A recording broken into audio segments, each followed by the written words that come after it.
Es, como les decía, el día de hoy tendremos un conversatorio acerca del fin de la pandemia y nuevas variantes, aclarando dudas con la doctora María Alejandra Rosas y el doctor Frank Valery, infectólogo pediatra.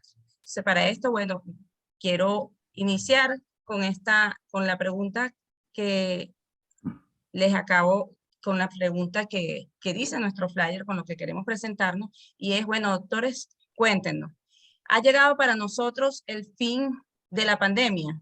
¿Cuál es la respuesta a esta pregunta? ¿O existe una respuesta a esta pregunta? Las damas primero. Gracias, Luisito. Buenas tardes, un gusto estar nuevamente con ustedes, todos los que nos están viendo a través de la pantalla, para permitir compartir este ratico en la tarde, porque de aquí Fran y yo a las 6 tenemos que salir volando a otra actividad. Mira, yo realmente creo que no estamos en el fin de la pandemia, creo que estamos cambiando, tal vez sí, lo que veníamos acostumbrados a lo que era la pandemia, hay un cambio en el paradigma de la pandemia o en el momento en el que estamos, pero cuando nosotros vemos la estadística y los casos que seguimos teniendo diariamente, no ha habido una disminución en los descensos, en los casos reportados. Lo que ha habido ciertamente y afortunadamente es una disminución en las muertes, pero no en los casos. Y si además de eso nosotros analizamos que cada vez se están haciendo menos pruebas, menos testeo activo, muy probablemente esos casos que vemos que siguen estando positivos y en ciertas zonas haciendo olas. El que nosotros no tengamos actualmente una ola no quiere decir que no hay países en los cuales están actualmente surfeando la cuarta, la quinta ola. No está haciéndose a nivel mundial un testeo activo. Por lo tanto, esos datos que estamos viendo y en toda la estadística mundial, pues si antes teníamos que siempre sumar un 10%, un 30% más por los asintomáticos, actualmente tendríamos que sumar, no sé, un 20, un 30, un 40% más, porque hay un montón de gente sintomática a la cual simplemente no se le está haciendo seguimiento. Entonces, no estamos al final de la pandemia. Ciertamente ha cambiado la pandemia. Afortunadamente, las últimas variantes son mucho menos virulentas y eso hace, hay un término que se ha utilizado mucho, es que estamos como que, a ver, Fran, recuérdame porque se me va como que tratándola como una gripe. ¿Cuál es el término que dicen? Están desestimándolo. Sí, pero es algo así, le estamos viendo ahora así como una gripe, o sea, probablemente vamos a pasar a esa etapa en la cual vamos a tratarla como una gripe cualquiera, pero eso no significa dos cosas y son las cosas que a mí de repente me preocupan. Uno, los casos existen y siguen aumentando. Y más tengo que pensar que siguen aumentando cuando es estas últimas variantes, su periodo de transmisibilidad, su rapidez de transmisibilidad es muchísimo, es 10, 15 veces más que la variante original. Por lo tanto, la transmisibilidad es mucho mayor. Que ciertamente la virulencia es menor, y eso hace pues que las pasemos desapercibido mucho de ello. Pero también eso nos está diciendo, junto a un mundo en el cual hay áreas y regiones en las cuales la cobertura vacunal es menor al 5%, al haber una circulación tan activa del virus y de un virus que nos ha demostrado que tiene, como todos los virus, una gran capacidad de mutar, ¿quién me dice a mí que no pueden haber mutaciones importantes que hagan dos cosas? O que venga una nueva variante con una virulencia mayor y manteniendo la transmisibilidad, o por el contrario, que hayan combinaciones o recombinaciones y surprise, que tengamos una nueva cepa. Entonces, mi respuesta es no, no estamos al fin de la pandemia, estamos cambiando cómo vemos la pandemia y en un momento de la pandemia. No sigo hablando para que Fran también diga algo. Claro, claro. Doctor Frank, cuéntenos, ¿cuál es su óptica de esto? Totalmente de acuerdo con el planteamiento de María Alejandra, pero yo le voy a poner cifras a eso. Claro, a yo esa digo una visión. parte y tú le das con el resto. Vamos a ponerle un poquito de cifras para ver el contexto, porque una cosa es la precisión que uno tenga y otra cosa es la garantía de lo que uno tiene de alguna manera respaldado con cifras que son visibles. Porque si algo ha tenido esta pandemia, más allá de lo novedoso, de que, como dice María Alejandra, no sabemos, nos acercamos a la ventana y nos asomamos a la ventana y no sabemos qué hay a la vuelta de la esquina. Ha sido la gran infodemia, y dentro de la gran infodemia que ha habido mucha fake news, muchas noticias que han sido manipuladas o que no han sido bien entendidas, a la que se le ha dado mucha difusión. Entonces, fíjate tú, para analizar un poco, a la fecha, hoy en día, voy a poner números redondos para no dar los detallitos con comas, tenemos 510.630.000 casos a nivel mundial, con 6.225.000 muertes, y se han aplicado 11.254 millones de dosis de vacuna. Y en los últimos 28 días, es decir, prácticamente el último mes, han habido 27.050.000 casos, con 32.315 muertes, y se han aplicado 370 millones de dosis de vacuna. Eso numéricamente te dice que no hemos llegado al final de la pandemia. O sea, todavía si uno lo discriminase por regiones, por continentes, por ciudades, por países, probablemente la gráfica que obtengamos sea sumamente disímil, es decir, es muy poco homogénea, porque la situación de los países y los continentes es distinta de acuerdo a sus realidades epidemiológicas, de acuerdo a sus realidades sanitarias, de acuerdo a la forma más severa o menos severa que ha golpeado el virus, y de acuerdo a cómo han enfrentado el punto de vista de medidas de prevención, con aplicación de vacunas, con medidas de control, y cuáles han tenido mayor o menor disponibilidad para ello. Entonces, tenemos realidades tan disímiles como lo que sucede en Europa, donde en promedio, digamos, más del 90% de la población está inmunizada, con 2 y hasta una dosis por lo menos de refuerzo, y África, donde tenemos el mejor de los casos, el promedio no supera el 5% de personas inmunizadas en todo el continente. Entonces, son realidades muy disímiles. Ahora fíjate, si discriminamos un poquito, en este momento Alemania es el país que mayor número de casos está presentando, en estos últimos 28 días, con casi 5 millones de casos nuevos y 6.900 muertes, con una tasa de 29.300 prácticamente personas afectadas por cada 100.000 habitantes. Eso te dice a las claras que todavía estamos en pandemia, es decir, más allá de que la curva se suavice en algunos casos, incluso se haya entrado ya en una fase de meseta, en algunos otros países definitivamente en el contexto general uno debe considerar pandemia. España, por ejemplo, para poner un ejemplo de un país que está tomando hoy en día determinaciones como, por ejemplo, quitarse las mascarillas. Quitarse las mascarillas en todos lados, porque ni siquiera es que, mira, más allá de que algunos sanitarios han dado su opinión al respecto, están en contra de lo que la ministra de Salud ha dicho, pues la recomendación es que las mascarillas se eliminen. Tiene 335.000 casos en estos últimos 28 días, con 1.500 muertes. Y China, para poner un ejemplo extremo, que tiene un lockdown total, donde casi que tienen amenazado a Raimundo y a todo el mundo, y nadie puede salir de su casa ni asomar la nariz a la esquina, tiene, en comparación con España, que está liberando todas las medidas, tiene el doble, 700.000 nuevos casos, con 1.985 muertes.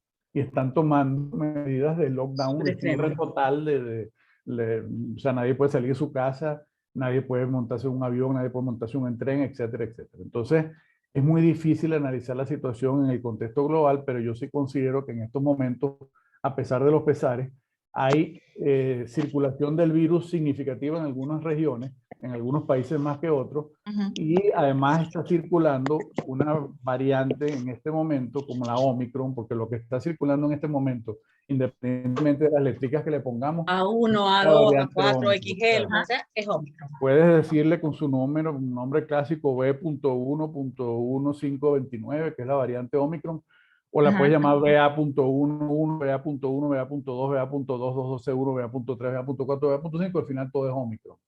Pero la variante Omicron, como ya lo dijo María Alejandra, es mucho más infecciosa que las previas, pero mucho más, 10, 12, 15 veces más. Pero acabo de revisar un artículo que me paró todavía los pocos pelos que me quedan, porque ya no me quedan mucho, donde dice que en este momento la variante BA.212.1, que sigue siendo Omicron, pero es una subvariante. Eso es subvariante. Está desplazando a la BA.2 y a la BA.1, al menos en Estados Unidos, y tiene la capacidad de transmitirse 20 o 30 veces más fácil que Omicron. Entonces, pareciera que mientras más van apareciendo las variantes, más fácil es que se contagien. ¿Y cuál es el problema de esto? Que estamos diciendo que hay países donde la tasa de vacunación no logra el porcentaje significativo necesario para prevenir la transmisión. Y si bien es cierto que esta variante, estas subvariantes y estas variantes recombinantes son mucho menos severas desde el punto de vista patogénico, se transmiten con mucha más facilidad, y estamos hablando de poblaciones donde todavía hay un número significativo de adultos mayores de 60 años con factores importantes de riesgo que todavía no han recibido ni siquiera la primera dosis de vacuna. Además hay países, caso de México por ejemplo, donde estoy yo en este momento, donde todavía no se inicia formalmente la vacunación de niños. O sea, aquí en México los niños que se han vacunado en Estados Unidos. Fuera del país. Pero no se ha vacunado, Ah. no hay un, digamos, programa en este momento destinado a inmunizar niños. Están vacunando de 18 años en adelante. ¿Qué pasa con los niños? Sí, efectivamente el 70, 80, 90, vamos a ponerlo promisorio. Los niños tienen enfermedad sintomática y generalmente no se complican, pero sufren enfermedad. Pueden sufrir no solo la enfermedad aguda, sino más adelante sufrir un síndrome post-COVID.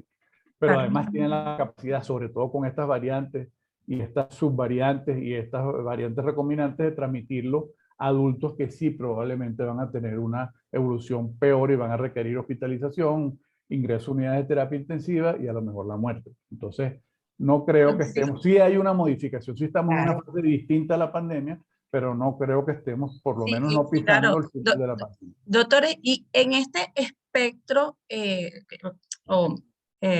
como este panorama que nos dio de las distintas realidades que existen a nivel mundial, ¿cuál es nuestra realidad como país en este momento frente a la pandemia? O por lo menos, ¿cuál es la que sospechamos que tenemos? Así te podemos contestar. Porque sabemos que no tenemos datos oficiales, pero ¿qué es lo que sabemos? ¿Dónde estamos parados con respecto a la pandemia y con respecto a la vacunación, que nos permita decir a nosotros, bueno, voy a ser más flexible o no voy a ser más flexible? Y cómo estos países cercanos a nosotros o con los que mantenemos, los pocos que mantenemos esta comunicación, pueden afectar el curso de nuestra pandemia, o sea, el curso de los próximos meses, que es lo que yo pienso que no estamos, que quizás no estamos viendo claramente, ¿no? Fíjate que no antes de contestarte eso, voy a añadir otro puntico más a lo que dijo Frank, y sin hablar, creo que hemos dicho lo mismo, pero que aún me preocupa más, y es que estas subvariantes, además de hecho, acuérdate que cuando hablábamos de Omicron decía que tenía menor capacidad replicativa, que la carga en vías respiratorias era menor, y que eso también hacía que era mucho menos leve, que no llegaba a pulmón, que era más enfocada a vías respiratorias. Estas subvariantes, la B2 que acaba de decirte Frank, está demostrado que la carga viral es doble y triple a la Omicron original. Entonces tú dices, ¿qué cantidad de virus se está replicando y por qué no va a mutar? Es mi gran pregunta, ¿no? Entonces, es allí el sustito que uno mantiene, que uno espera que el virus siga siendo inteligente. ¿En qué sentido? Bueno, que infectes a muchos, pero no mates. ¿Por qué? Porque si no matas a tu huésped, vas a poder replicar. Esperemos que el virus siga siendo inteligente y siga ese camino, ¿ok? Pero lo que tú estás diciendo, fíjate, datos de Venezuela, bueno, nunca hemos tenido datos reales, pero la percepción es que realmente, fíjate que la percepción es que realmente los casos han bajado. O sea, desde diciembre creo que todos sentimos que todo el mundo sabía que en el núcleo familiar de nuestros vecinos, en todas las casas había 3 o 4 personas infectadas, pero a diferencia de lo que pasó en agosto o en mayo del año pasado, tú no veías en Twitter oxígeno, no sé qué cosa. O sea, la gente estaba buscando molnupiravir. Lo que estaba era buscando molnupiravir. Pero la gente en su casa, tú dijiste, en diciembre y enero hubo muchísimos casos, afortunadamente, benignos. Yo no creo equivocarme de decir que el 80-90% lo pasó en su casa sin ningún tipo de problema. La percepción actual es que ciertamente hay mucho menos casos, los casos han disminuido drásticamente. Te lo puedo decir por el hospital. Por primera vez en 2 años de pandemia, ya tenemos un mes sin pacientes hospitalizados pediátricos, que tal vez no es la lanza, pero sí, imagínate, siempre tuvimos pacientes pediátricos que eran los menos sintomáticos, y tuvimos 2 años prácticamente sin dejar de tener pacientes, el que hace un mes, mes y medio ya no tengamos pacientes pediátricos, es algo objetivo que definitivamente han disminuido los casos. Pero disminuir, y ahí vengo, no significa desaparecido. Te puedo decir, en estas últimas 3 semanas he tenido al menos un residente positivo para COVID. Y hoy, y hoy te puedo decir que en este última semana tengo 5 personas positivas para COVID. ¿Qué está pasando? Lo que estamos diciendo ¿hay menos pacientes? Sí, hay menos pacientes, muy probablemente gracias a vacunación o gracias a pues que en el Omicron pues infectó al 80% de la población muy probablemente, y estamos muy cercanos a lo que acaba de pasar hace 2 meses, y a lo mejor aún tengo buenos títulos protectores, pero ¿hasta cuándo esos títulos protectores me van a seguir protegiendo? Entonces, sigue circulando, tengo la evidencia de que sigue circulando. Lo otro, ¿cuántas personas están haciendo realmente la prueba? Ahorita, ¿a cuántos pacientes tú le pides hacer la prueba antigénica o de PCR? Prácticamente a nadie. ¿Por qué? Bueno, primero porque los síntomas son tan leves. Segundo, los estudios son tan costosos que la gente va a decir, no, doctora. Y además de eso, dice la doctora, es que hace 2 meses lo pasamos. Entonces, no, tranquila, no hay ningún problema. Entonces, ha habido una relajación del seguimiento real. Y he allí que va a pasar dentro de 2 meses, 3 meses, cuando los títulos protectores disminuyan, realmente la inmunidad celular será suficiente para mantener esta paz por más tiempo. Son las preguntas que, si algo nos ha enseñado esta pandemia, es que vamos aprendiendo en el camino. Todo lo que estamos diciendo son hipótesis, probablemente, a lo mejor, pero definitivamente hay disminución de casos, pero sigue habiendo circulación de SARS-CoV-2 en la localidad. Claro, y este ascenso que hay en estos países satélites, eventualmente, pues, pueden llegar a nosotros. Lo otro, antes de que Fran habla, ¿qué otra cosa puede incidir ahorita en lo que va a pasar en el futuro inmediato? Y es que abrimos nuestra frontera. Hay 2 cosas que están ocurriendo en Venezuela. Uno, se está abriendo la frontera y ya están anunciando que casi todas las líneas que antes estaban de avión van a llegar, y van a llegar muchos viajeros de Europa. Y como bien dice Frank, en Europa es donde estamos teniendo la mayor cantidad. Pero además de que están abriendo la frontera, hay una percepción de que el país está mejorando. Entonces, hay una percepción de que es bueno viajar a Venezuela porque ya se consiguen todas las cosas. Hay, por ejemplo, Margarita es una maravilla, me parece muy chévere. Entonces, eso quiere decir, ya el problema de la gasolina, todos nos acostumbramos a pagar gasolina en dólares. Entonces, eso quiere decir que vamos a empezar a traer gente de afuera, que mis fronteras se están abriendo, y va a haber mucha mayor movilización. Entonces, esas son todas las cosas a las cuales no tengo preguntas, pero me dicen, ojo, no bajemos la guardia. Obviamente no vamos a ser tan estrictos como hace un año, pero no podemos bajar la guardia. Sí. Venezuela es una situación, es un país muy difícil de analizar. Esto es como el cuento de las 1001 noches. O sea, que uno no sabe, primero no tenemos datos duros, que lo llamamos de alguna forma nosotros, para analizar un problema. Y ni siquiera los datos que existen sabemos con certeza cuán ciertos sean, cuán verosímiles sean, porque yo por lo menos busqué la información en la página del Johns Hopkins. O sea, la página del Johns Hopkins habla de que Venezuela en estos últimos 28 días ha tenido 2.065 casos y 26 muertes. Entonces llama poderosamente la atención ese número tan bajo comparado con otras latitudes, pero eso es lo que viene pasando en Venezuela, sea verdad o sea mentira, esté escondido tras un subregistro o por el hecho de que las pruebas cada vez se hacen, las diagnósticas, se hacen con menos frecuencia, o porque no hay data, o porque la data está escondida, porque el gobierno la manipula, como quiera que la podamos o queramos ver, es difícil analizar. Pero además Venezuela está sumida, quizás en este momento no tanto, pero desde el inicio de la pandemia, en un problema serio desde el punto de vista económico, desde el punto de vista sanitario, con una movilización, prácticamente la población paralizada por el déficit de gasolina, etcétera, etcétera, las fronteras cerradas, tanto formal como informalmente, ¿sí? Tanto cerradas las fronteras formales como las trochas, porque sí, no había mucho que ofrecer dentro del país, como dice María Alejandra ahora, parece que percepción parece un tanto distinta y puede ser que la gente esté un poco más interesada en ir al país. Pero también entendamos que Venezuela ha llegado tarde a todos los eventos. Es decir, cuando ya había olas en otros países, aquí estábamos tranquilos. Tranquilos y después la ola llegó más tarde. Entonces yo no tengo la certeza tampoco de si esto es simplemente un retardo en una ola que va a llegar 1 o 2 meses después, además potenciada por unas vacaciones de carnaval, unas vacaciones de Semana Santa, donde eventualmente haya más circulación de virus, más transmisión, además con una variante aparentemente con mayor potencialidad de transmitirse. Sin embargo, y si los datos son fidedignos, hay algo que parece hablar a favor en Venezuela, que es el porcentaje de personas inmunizadas. Ajá, estaba buscándolo. La misma información me que leyó la tengo mente. yo, que vuelvo, no sé si es creíble o no, habla de que en Venezuela se han inmunizado 133.144 personas por cada 100.000 habitantes. Es decir, prácticamente cada persona recibió una dosis y media de vacuna. Eso significa que unas tienen 2 dosis, otras tienen una dosis, pero al final... Te voy a dar ese dato. El dato está diciendo que el 70% tiene una dosis, más o menos el 50% tiene 2 dosis, pero esa dosis de refuerzo no llega al 3%.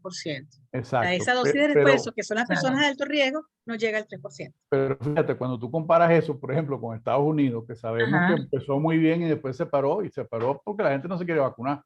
No porque no hay vacunas, no porque no han hecho la promoción. Y no que porque influyen han pagado. directamente en nosotros, ellos. Exacto, han pagado, la gente le da un ticket para que vaya al Yankee Stadium a vacunarse y vea el juego. Y aún así, Estados Unidos tiene 173.256 por cada 100.000 habitantes. Es decir, un poco más que Venezuela. Entonces, si esos datos son ciertos, pues ese es otro factor que pudiera estar influenciando en el hecho de que Venezuela, más allá de que Dios es venezolano, y etcétera, etcétera. OPS, los datos de la OPS para Venezuela, justamente. Tenga esa protección a favor, digamos.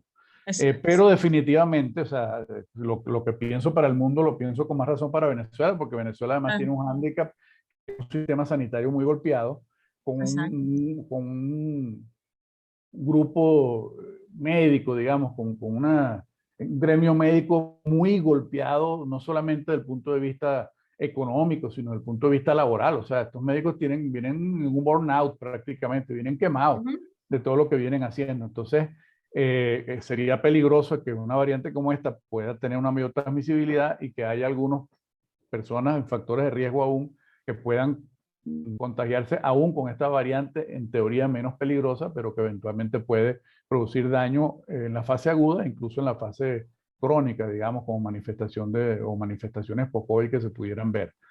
Entonces, las medidas de control deberían mantenerse, pero esa es una de las cosas que Venezuela no ha hecho nunca.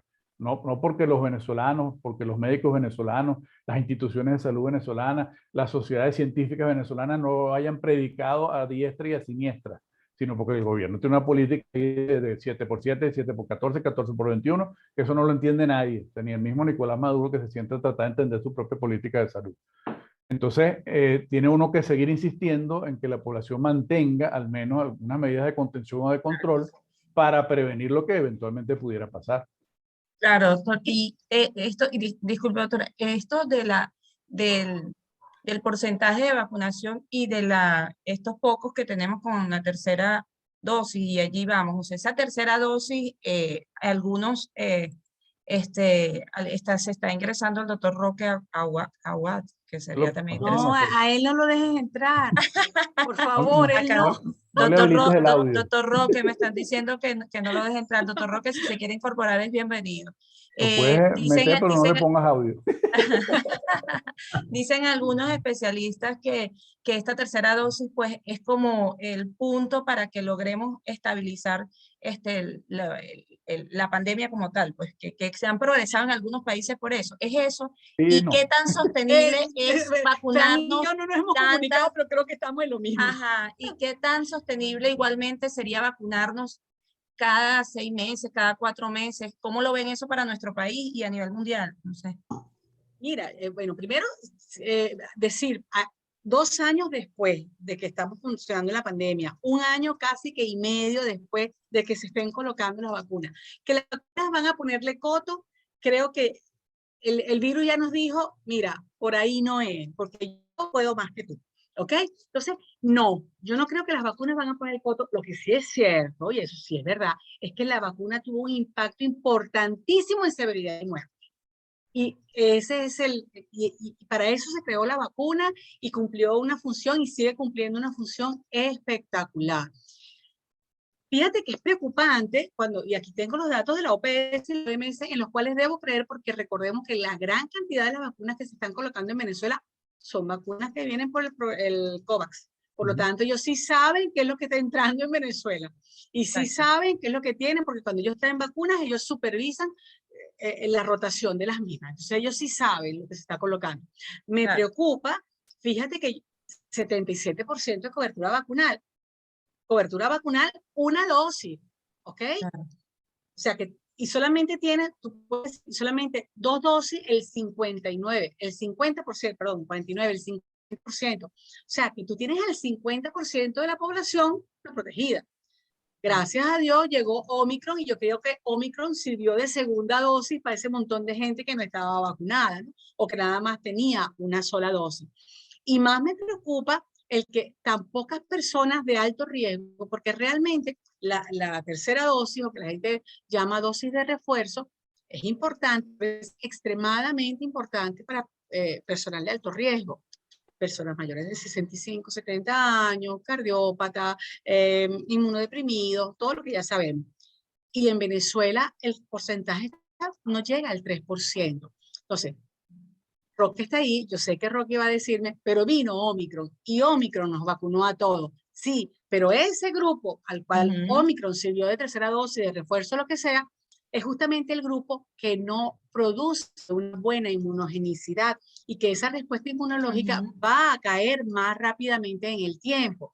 Y probablemente es el grupo en el cual se está hablando en países donde se están haciendo buenas coberturas vacunales con un buen seguimiento, se está hablando incluso de una cuarta dosis, no para todo el mundo, para ese grupo que ya sabemos que no son buenos seroconvertores y que su sistema inmunológico no va a ser capaz de mantener ni inmunidad humoral ni inmunidad celular en el tiempo. Y es ese grupo probablemente el que necesite vacunaciones con cierta periodicidad. Roque, ¿qué dices al respecto? Antes de que me caigas encima. Bienvenido al doctor Roque. Les recuerdo que el día de hoy estamos fin de la pandemia y nuevas variantes. Y queremos darle la bienvenida al doctor Roque activamente a que nos haga algunos comentarios al respecto. Seguro tenemos cosas buenas que escuchar. Cuéntenos. Si no buenas, por lo menos lapidarias. Lapidaria, eso es muy importante. Mire, muchísimas gracias. Buenas tardes para todos. Un honor. Me colié por aquí, llegando de uno de los días más, más importantes de mi vida. Hoy presentó mi hija menor. Graduó su hija. Dios, ya. Bien, felicidades. Y te puedo decir que hoy está cumpliendo años mi yin y mi yang, o sea, Andrés Eduardo. O sea, ¿qué te puedo decir? Felicidades. Bueno, un excelente día para todos. Mira, ¿qué voy a decir yo? Yo creo que sí. Yo creo que estamos a la vuelta de la esquina del fin de la pandemia. Lo que queda es responsabilidad, sindéresis y cordura y seguir manejando las cosas como se han venido haciendo hasta ahora, con mucho pie de plomo y entendiendo que la luz está allí al final del túnel, pero nos falta caminar un pedazo del túnel todavía. No hemos transitado quizás la mitad de ese camino. Las vacunas, lapidarias, ahí no hay duda, no hay nada que comentar. Vacunas para todo el mundo, todos los que no se han vacunado, que tengan opción de hacerlo, cumplan con su esquema convencional de vacunas, que hoy día son 2 más 1. Hoy día son 2 dosis más una tercera para la población general y, como decía María Alejandra, para aquellos como yo, que ya tenemos por años la necesidad de la cuarta dosis, pues yo tengo que buscar la fórmula para ponerme la cuarta. Y aquellos que no, pues no lo hagan, pero todo aquel que tenga alguna subyacencia médica debe hacerlo. ¿Qué debemos decir nosotros al respecto? Con relación a los estudios que están publicados en el mundo, lastimosamente, salvo un estudio que tuve la oportunidad de tenerlo en mis manos esta mañana, pero por razones que ustedes entenderán, ni lo vi, lo dejé de lado toda la noche, habla de la inmunidad híbrida. Los otros estudios han seleccionado de una manera grotesca aquella población que ha presentado la enfermedad o el que se ha sospechado ha presentado la enfermedad o ha aportado alguna prueba positiva para incluirlo dentro de los grupos de estudio para vacunas, sea con vacunación homóloga o sea con vacunación heteróloga. No sé qué dice ese artículo, pero si lo hubiese leído les daría la bomba de hoy. Lo que yo pienso, la inmunidad híbrida definitivamente tiene que ser harto importante. En todas las demás enfermedades infectocontagiosas lo es. No veo la razón para que no la sea en esta. Si yo tengo un pool de anticuerpos y tengo memoria celular y me presentas al bichito nuevamente, ¿qué voy a hacer? Voy a responder desde todo punto de Sí, vista. pero el problema es que el bichito nos ha demostrado que puede ser mucho más, más inteligente que nosotros, y eso nos lo demostró Omicron. Acuérdate que la evasión inmune con Omicron fue importante. Fíjate qué importante es que nosotros digamos cosas como esta. Omicron, un volumen de casos sin precedentes. En un par de meses teníamos al mundo cambiado ya. Ya no es Delta, es Omicron, es variante BA1 la que está predominando el mundo. Y al ritmo que vamos, finalizará abril y tenemos BA2 mandando como variante o como se quiera llamar, subvariante. ¿Cómo se llaman las cosas estas ahora? Que se recombinante de Omicron. Pero igual, sigue siendo Omicron. Sigue siendo Omicron. Aquí no hay ningún cambio. La gente se asusta. Oye, Omicron, esa es otra variante, es más transmisible, es más riesgosa, sigue valiendo. No, pero los estudios dicen que la cobertura, la eficacia de nuestra inmunidad adquirida, sea por vía vacuna, sea por vía enfermedad, sea por la combinación de las dos, es 70% efectiva para BA2, que es la última que tenemos circulando ahorita. Y esto que esa señora es 30% más transmisible que BA1, es 2 veces mayor el nivel de carga viral en la vía respiratoria alta, o sea que la aportación y la capacidad de contagio tiene que ser 2 veces mayor que con cualquiera de las otras dos variantes. Lo que hemos visto en el mundo es el pico en rojo, que es el número de casos, pero cuando miramos las muertes, aun cuando sí hay un ascenso, jamás se compara con los ascensos de muerte que se presentaron en la época de Delta, y vamos un poquito más atrás, en la época de alfa y gamma y la variante. Yo siempre planteo algo que a mí me encanta decirlo, para entender que estamos tan cerquita que lo que nos queda es responsabilidad y sin interés. Si Omicron, en cualquiera de sus, como dice la doctora Pujol, en cualquiera de sus hijos hubiese sido la variante original, esto no se hubiese acabado ya. Esto se hubiese terminado ya, porque hubiese matado el gentío que iba a matar en el primer viaje, porque es una variante altamente transmisible, aun cuando no es, según dicen los que saben, más, ¿cómo se llama la cosa? Que es más virulenta. Más virulenta, sino que no afecta pulmones, no llega sino hasta la vía respiratoria alta, etcétera, y tal, y pascual. Pero oye, y esa virulencia menor no será porque ya nosotros tenemos un complejo inmunológico bien machete, y que después del segundo, tercer, que las células se organicen para responder inmunológicamente, frenan el virus, y no es que el bicharango es menos, ¿cómo se llama? Menos virulento. Entonces, si Omicron hubiese sido la variante original, les dejo esa pregunta ahí para irme. ¿Ustedes creen que esta pandemia estaría todavía a nivel que anda? ¿O ya se hubiese terminado la fiesta? Claro. Bueno, una de las ventajas de ser un hombre tan preparado, con tanto conocimiento y tanta capacidad como Roque, es que ya él sabe lo que dice el artículo, aun cuando no lo ha leído. Entonces, fíjate tú, el artículo que sí lo leí, dice exactamente lo que tú estás diciendo. O sea, la inmunidad híbrida, obviamente, da una garantía de protección contra el virus. La única duda que deja el artículo, porque se cerró cuando Omicron estaba en crecimiento, es qué pasa con la inmunidad híbrida con Omicron, porque no la pudieron evaluar justamente porque en el momento del estudio era cuando Omicron venía, digamos, en ascenso. Pero no tendría por qué haber diferencias significativas, sobre todo porque el énfasis se hace en que la inmunidad híbrida, es decir, todo aquel que haya, independientemente de las dosis de vacuna que haya recibido, haya sufrido la enfermedad, está mejor protegido que el que solo recibió la vacuna. Y protegido contra la cepa circulante y las anteriores. Entonces la única duda que dejaría es si Omicron protegería contra las variantes previas, pero eso en este momento no importa mucho porque la Omicron barrió.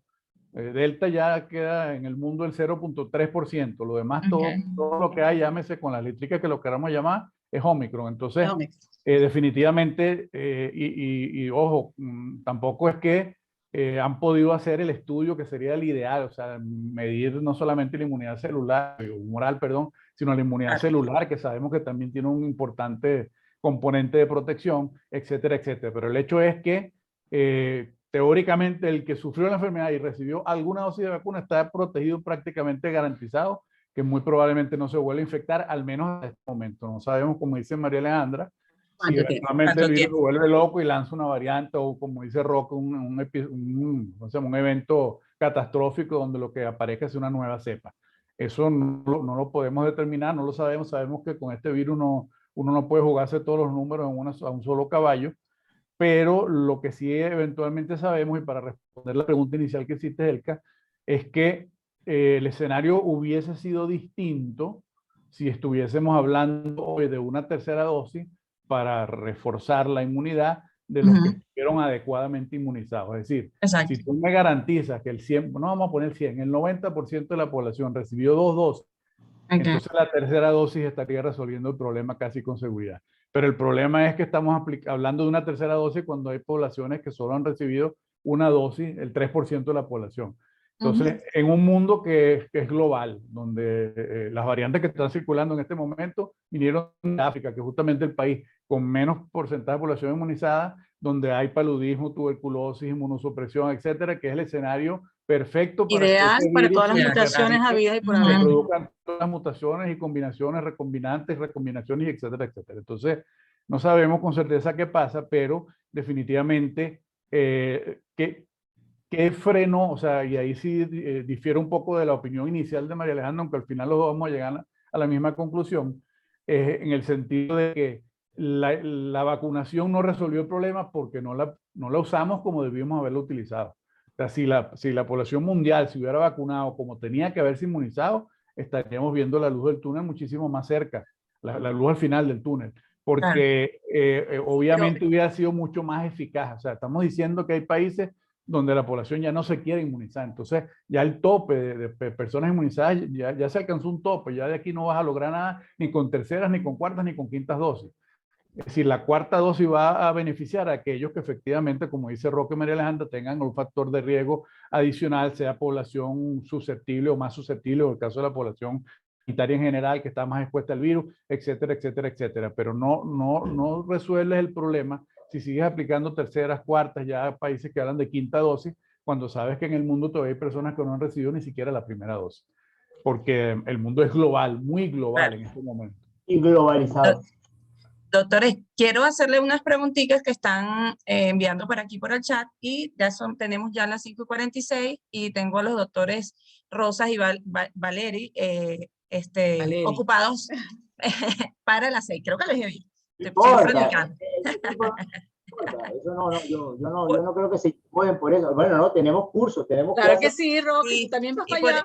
Y por aquí tenemos una preguntita. ¿Un niño sano con 2 vacunas amerita la tercera dosis? Y si es así, ¿cuál sería el intervalo para la tercera dosis? El esquema sigue siendo ahorita el mismo, o sea, corríjanme ustedes dos, la tercera dosis está indicada para todo el mundo. A todo el mundo. 4 meses o 4 a 6 meses después 4 a 6 meses. Y por acá también comentan, adultos con segunda dosis del Sputnik 6 meses después, 2 Sinopharm. ¿Amerita algún refuerzo? Creo que tiene 4 dosis. Entiendo que teóricamente no.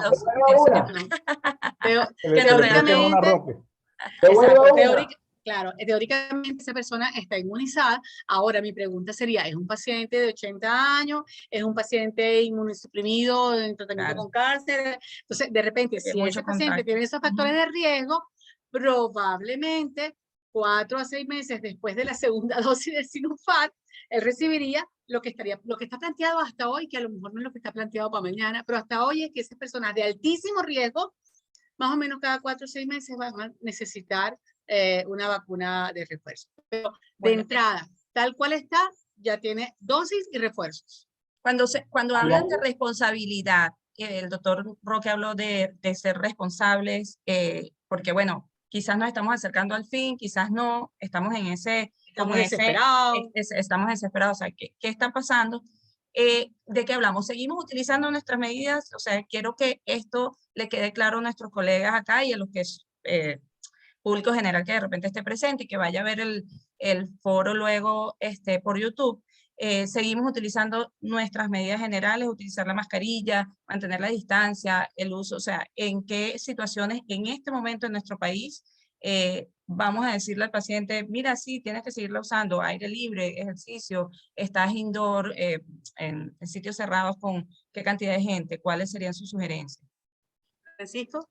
Es decir, la recomendación en ambientes abiertos, no hay mayor problema de que las personas estén sin mascarilla, pero en ambientes cerrados, más aún en ambientes muy con mucha población, digamos, con una alta densidad de personas dentro del espacio, más aún si ese espacio no está ventilado, tiene que seguirse usando la mascarilla. Es decir, si lo queremos ver de manera práctica, usted dentro de su casa quítese la mascarilla. Cuando salga a hacer ejercicios al aire libre, puede andar sin mascarilla, pero cuando vaya a hacer cualquier otra cosa, póngase la mascarilla. Más aún si va a estar en un ambiente cerrado con personas a menos de 2 metros de distancia, donde no hay buena ventilación.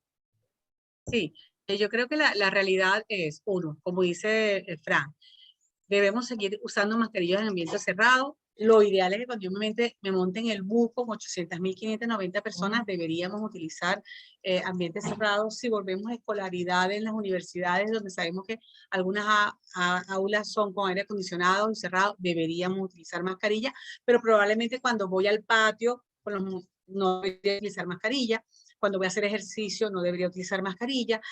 Pero también vamos a ver qué es ir al espacio libre. Pero si yo me voy a ir al patio con 800 personas a pegar gritos y a brincar, probablemente, o sea, hay que medir los riesgos en cada, y definitivamente ahorita el riesgo es bululú de gente, perdónenme que lo diga así, o sea, y sobre todo en un país donde hay muchas personas que no están inmunizadas adecuadamente, pues hay mayor riesgo. Entonces, en espacios abiertos, con pocas aglomeraciones, ya podemos ir a un restaurante, ya podemos ir a una terraza, ya podemos reunirnos con nuestros amigos en un restaurantico o en una terracilla a tomarnos café en el patio, chévere, pero María Alejandra Rosas sigue utilizando tapabocas en su consultorio. María Alejandra Rosas sigue dejando pasar a un padre con el niño, para evitar que seamos muchas personas dentro del consultorio.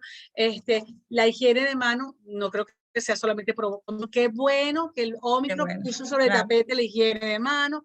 Debemos entonces seguir con la higiene de mano.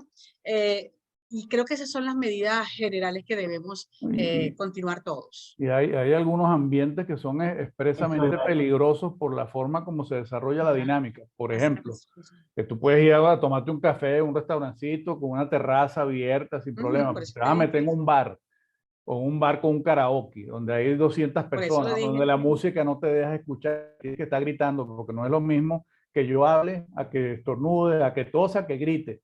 Además me pongo con el micrófono a cantar, gritado, y además después le doy el micrófono al de al lado para que me termine de cantar conmigo. Entonces, todos esos ambientes de alguna forma pues, tienen un riesgo todavía mayor. Pues. Entonces, no solamente el tener en consideración el sitio como tal, la capacidad de personas, la densidad poblacional que haya en algún momento, la ventilación, el ambiente cerrado, sino también la dinámica que se vaya a producir dentro de ese ambiente. Claro. Mira, es muy importante eso que dijo Fran, porque hay una condición que se llaman individuos súper contagiadores y ambientes súper contagiantes. Esa combinación de los dos es fatal para contagiarse. Y si alguna cosa tenemos claro con todos los avances terapéuticos que tenemos hasta el momento y el conocimiento de la fisiopatología de la enfermedad, es que la mejor apuesta es no contagiarse. Con las vacunas, yo les voy a decir algo, las vacunas han cumplido el papel para el cual fueron diseñadas. Cuando uno dice, oye, es que las vacunas se quedaron cortas, no terminaron de hacer el corte del contagio, no, es que las vacunas no fueron diseñadas para eliminar la enfermedad, las vacunas fueron diseñadas para disminuir la casuística y la muerte. Y mejor que lo han hecho, yo creo que sería una exigencia, ¿cómo se llama? Mezquina, hacérselo a las vacunas. Que tendrán que venir vacunas que van a mejorar algunos aspectos, por supuesto que sí. Ya por allí hay unos estudios publicados en fase 2 que hacen documentos sobre utilizar proteína N de este SARS-CoV-2 y proteína Spike en una combinación de antígenos para tener una mejor calidad de respuesta inmunológica en el receptor del biológico. Y pareciera ser que estas vacunas de segunda generación van a terminar de ponerle la guinda al pastel, y si hay alguna cuarta dosis para la población general, yo por lo menos aspiro en la medida de lo posible que sea una de estas vacunas de segunda generación. Porque es imposible, desde el punto de vista económico y logístico, seguir vacunando a la población cada 4, cada 6 meses. Esa no existe. Ya incluso hay algunos ensayos con vacunas bivalentes. Ojo, ya se ha pensado en la posibilidad de la vacuna universal. Pan-coronavirus. Pues. Por acá me envían una pregunta a través del WhatsApp, si lo que está sucediendo en China representa algún riesgo actual para todos nosotros, como que qué está sucediendo realmente, porque generalmente no sabemos a ciencia cierta qué pasa. Lo primero que hay que decir es que yo creo que ni los propios chinos saben qué es lo que está pasando. Exacto. Porque además eso lo determina el Partido Comunista y es el que dice las medidas que haya que tomar y cómo se va a mover la gente y si la gente tiene... Y de eso sabemos algo. Y se desaparecen y los celulares aparecen y después no aparece el dueño. Sí. Entonces no sabemos con certeza lo que pasa en China y además tampoco es del todo creíble lo que pudiera suceder. Lo que sí es cierto es que definitivamente no representa un riesgo mayor para nadie en este momento, porque con ese lockdown que pusieron, ese cerrojo que le metieron a los chinos, difícilmente algún virus se va a escapar por ahí, por lo menos no de la manera como surgió la cepa original. Por lo menos eso es lo que pienso yo. Mira, lo que pasa, lo que traduce China, definitivamente la situación actual de la China, lo que traduce es el fracaso de la política cero COVID. Esa no existe. Y con Omicron menos, y si siguen apareciendo variantes y subvariantes con una alta transmisibilidad, cero COVID no existe porque te vas a enfermar, así te preso en tu casa. Y la otra cosa es que los chinos sepan algo que nosotros no sabemos, que ya hayan detectado una nueva cepa, por ejemplo, pues no lo sabemos. Bueno, a Francia le gusta la nueva cepa, ¿vale? No, poco probable, pero bueno, digo, para explicar por qué metieron ese lockdown tan severo. Y que ojo, con esto de la zoonosis inversa, ese cuento de que ese dato es buenísimo. De nosotros para el animal y el animal regresa para nosotros, uno no sabe qué pueda pasar, ¿no? Por eso comenzamos diciendo que todo lo que hablemos es especulativo, pero que ante un virus que todavía tiene una circulación tan amplia a nivel mundial, con una altísima capacidad mutagénica, esperamos que no, esperemos, y lo dije, no sé si tú, Roque, lo oíste, ojalá que el virus siga siendo inteligente y se especialice en eso, en seguir multiplicándose, infectándonos, pero con poca virulencia, para no matarnos. Pero definitivamente es un virus que nos ha traído unas sorpresas importantes, y lo que tú estás hablando de la zoonosis inversa, es una sorpresita. Ahí sí pueden venir recombinantes interesantes que sabemos que puede pasar, y lo que hemos dicho, de repente aparece una nueva cepa. Bueno, eso quedará, y eso lo que queremos tal vez decir los tres es que no podemos bajar la guardia. A mí particularmente me preocupa mucho la disminución del testeo que se está haciendo a nivel mundial. A nivel mundial, porque eso nos está cambiando un poquitico lo que está apareciendo. Probablemente si hay un cambio vamos a tener más casos severos y van a aumentar las hospitalizaciones y lo que tú quieras, ¿no? Pero definitivamente Omicron sigue, la COVID se mantiene, y es un virus que nos ha demostrado y nos ha dado sorpresas en el tiempo. Esperemos que siga siendo inteligente. Gracias a Dios tenemos las herramientas a la mano en este momento, salvo que lo que viniera fuese una cepa o una variación genética muy grande, lo que tenemos a disponibilidad parece ser suficiente para resolver el problema. Tenemos vacunas, tenemos medicamentos, tenemos medidas de también control. Otro panorama diferente. Oye, y tratamientos hasta inclusive antes de ponerte al virus. Tenemos profiláctico. Preexposición en pacientes con riesgo, con riesgo por edad o subyacencia o con riesgo laboral. Yo quería decir algo antes de que nos vayamos, porque ya se vienen las 6 de la tarde. Con relación a este SARS-CoV-2, yo sí, la filogenética es una cosa que no se ha equivocado nunca, la filogenética viral. Y los virus, cuando generan estos cambios tan drásticos hacia la transmisibilidad, la sostienen. Ahí tienen el ejemplo de ébola. Ébola sigue siendo un virus que quiere matar gente. Ébola no es ningún pana. Ébola es un malasangroso y ahí está. Limitado hace un brote, un pico importante, lo controlan, lo condenan y se acabó la fiesta. Con este no han podido hacerlo porque este definitivamente tiene una facilidad de transmitirse muy alta. Y ha conseguido las herramientas para sostenerse entre un individuo, así tenga inmunidad. Te llego aquí un ratico, me multiplico en ti, riégame unos cuantos y me muero, y ya está, listo, pasó, no hago más nada, te lo prometo, ya. Y eso es lo que ha sucedido. Y con relación al cuento de las recombinaciones y de las inserciones virales, Ya el hecho de que tengamos una circulación plana con Omicron le da una tranquilidad y un fresquito a uno horroroso. Porque ¿sabes cuándo tenía susto yo? Cuando estaba Delta. Cuando había una recombinante. Y Omicron venía ganándole terreno. Ese Y hiciera. llegamos, porque en el momento en el que a estos dos se les ocurra tener una relación patológica y aparezca... De hecho la tuvieron, pero Sí, parece afortunadamente, que hubo un aborto ahí, ¿no? Y no, sí. Apareció y nos resbaló. No hizo mayor cosa. 600 casos, 800 casos, y nos olvidamos de ese, ¿cómo es que se llamaba? Deltacron. Deltacron. Nos olvidamos El Deltacron. habla de Deltacron. Gracias a Pues sí, Dios. hay que tener cuidado. Otros lo llaman XD en vez de Deltacron. Pero al También. final es Bueno, lo pero mismo. el que la gente conoció es como Deltacron. Era la Mira, y combinación. otra cosa, se acabó. ¿Se No, acabó? no se acabó. Otra cosa. Otra Y cosa, otra cosa que es importante, porque uno puede pensar, mira, y este Omicron no se va a recombinar con un VIH, y este Omicron no se va a recombinar con un virus de la influenza, y este Omicron no se irá a recombinar con un citomegalovirus. No, técnicamente no es viable porque las características de inserción genética entre los colones es imposible que eso pase. La doctora Pujol nos quitó ese miedo. No, por favor. Bueno, muchísimas gracias a todos por estar con nosotros hoy. Creo que hay unos detalles que quedaron importantes, ustedes me corrigen si los digo mal, pero estas nuevas subvariantes, por lo que son más contagiosas, son más fácilmente contagiosas, incluso que el mismo Omicron, que ya era más contagioso anteriormente. Sin embargo, no es, no vamos a tener casos más graves, lo cual no significa que debemos bajar la guardia, seguimos con nuestras medidas generales, tomando en cuenta todo lo que está pasando y tomando en cuenta que nosotros todavía no alcanzamos una cobertura de inmunización tan amplia y que necesitamos completarla. Para todos, la recomendación es finalicen su esquema de vacunación. Yo tengo un detalle, uno de mis cardiólogos, de mis maestros, ya tiene 7 vacunas y me manda los mensajes. Me puse mi 7ª vacuna, es mayor de 70 años, etcétera, pero de verdad que él no le ha dado lo que es nada, o sea, no le ha dado nada, nunca ha sido, o sea, eso es una cosa increíble. Bueno, a mí tampoco me ha dado nada. Ese es un buen caso para estudiar, utilizarlo como, no, para es un utilizarlo cardiólogo como muy famoso. Ante los que defienden la no vacunación, así. Está perfecto. 7 dosis y no tiene ni un solo efecto colateral. Está perfecto, sigue publicando y sigue publicando y sigue dando conferencias y sigue publicando. Creo que está más inteligente con esas 7 vacunas. Entonces, lo importante de esto es que con todas las variantes que aparezcan y subvariantes y recombinantes, ahorita en este momento es Omicron.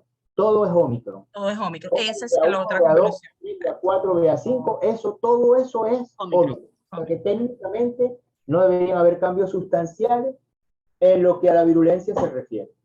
Bueno, muchísimas gracias. Sé que tienen ahora ya un curso que hacer. Gracias por estar con nosotros. Quedan muchas cosas y por allí está sucediendo algunas otras cosas con respecto a la hepatitis infantil. Todo ese tema, así que creo que sí los puedo tener en un no muy lejano momento para conversar acerca de eso. Hablar de hepatitis dudas. De verdad que sería maravilloso. Muchísimas gracias. Y ahorita también acaban de reportar ya un fallecido. A la orden, sí, acaban de fallecer. Yo leí hoy.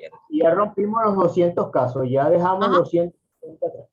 Sí, señor. Entonces, bueno, para todos, un placer, muchísimas gracias por estar acá. Doctor Frank, muchas gracias. Doctor Roque, doctora Rosa, los quiero mucho. Muchísimas gracias. Gracias a todos por participar. Recuerden que esto va a estar colgado en nuestro canal de YouTube y les recuerdo a todos que tenemos esta semana las jornadas virtuales, las jornadas andidas, y este es nuestro calendario académico de la semana de la Sociedad Venezolana de Puericultura y Pediatría. Recuerden suscribirse a nuestro canal para que tengan toda la información.